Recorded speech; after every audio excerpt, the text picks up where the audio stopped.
Stay away. Police caution criminals targeting St. Elizabeth. Warning comes as 2 gunmen taken down on Sunday. Good evening and welcome to Primetime News. We're on air and online at onespotmedia.com. I'm Giovanni Dennis. A special welcome as well to our viewers on TVJ International in the Cayman Islands.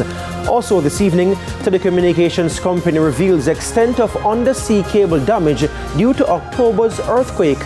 And is the grand market culture dying in some parishes? Manchester vendors bemoan slow Christmas sales.